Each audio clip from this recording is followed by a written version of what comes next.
न्यायच मिळत नाही त्याशिवाय. पैसे बुडले 40 कोटी रुपये बुडले म्हणजे कुठले पैसे येणार?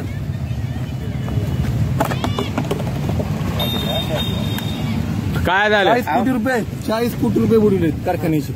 आज 14 दिवस झाले. कशामुळे तुम्ही उपोषणाला बसलो आम्ही? काय कारण आहे? कशामुळे तुम्ही आतमध्ये?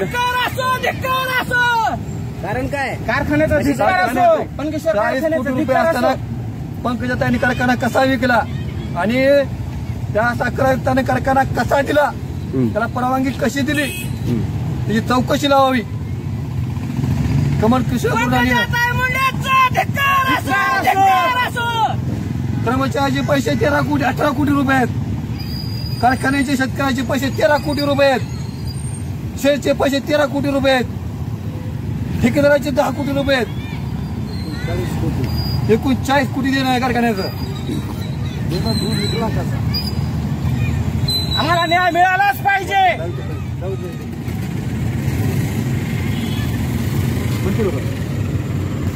कारखाना घेतला मान्य आहे मला. हो, मला बी काय दाखवतंय. कारखाना हा 2022 पासून माननीय आमचे मुंडे साहेबांनी कारखाना व्यवस्थित चालवला. 2014 पर्यंत सर्व शेतकऱ्यांचे पैसे दिले, सर्व व्यवस्थित केले त्यांनी. नंतर हा कारखाना सुरुवातीपासून दब घ्यायला चालू झाला.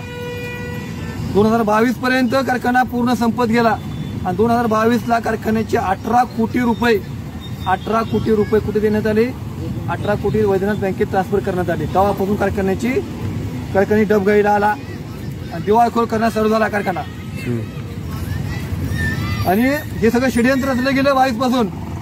कारखाना दिवाळखोरीत कसा घालायचा, पैसे इकडे तिकडे द्यायचे.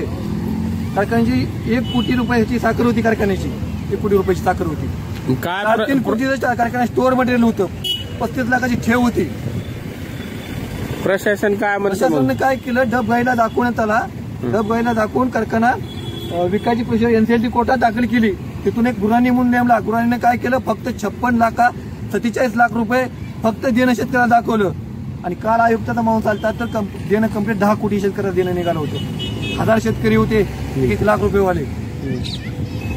सगळा कारभार त्या गुन्ह्याने केला आहे, एनसीएलटी कोर्टातून केला आहे. म्हणजे या नेते लोकांना, आमदार खासदार लोकांना कारखाना विकत घेणे आणि दुसऱ्याला विकणे ही धंदा केलाय. कारखाने शेअरच्या पैशावर, शेतकऱ्याच्या कष्टाच्या पैशावर कारखाना विकत घ्यायचा आणि तो विकून टाकायचा. शेअरच्या पैशाचं काय? कर्मचारी 3 वर्ष काम केल्या कर्मचाऱ्यांनी, 80 लाख त्या कर्मचाऱ्यांनी, यांच्या पैशाचं काय? रस्ता रोको आंदोलन केलं, 60 परपे भरून गाड्या भरून पोरं आलती मारायला, तिथं भांडण करायला. कारखाना ताब्यात गेला.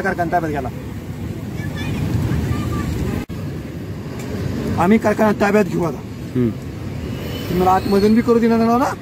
आम्ही कारखाना ताब्यात घेऊ. सगळे शेतकरी मिळून. अख्ख्या भारतातल्या लोकांना कळेल शेतकरी पेटल्यावर काय होईल. इथून पुढे कुणीच कारखाना विकास करणार नाही, कुठला आमदार खासदार.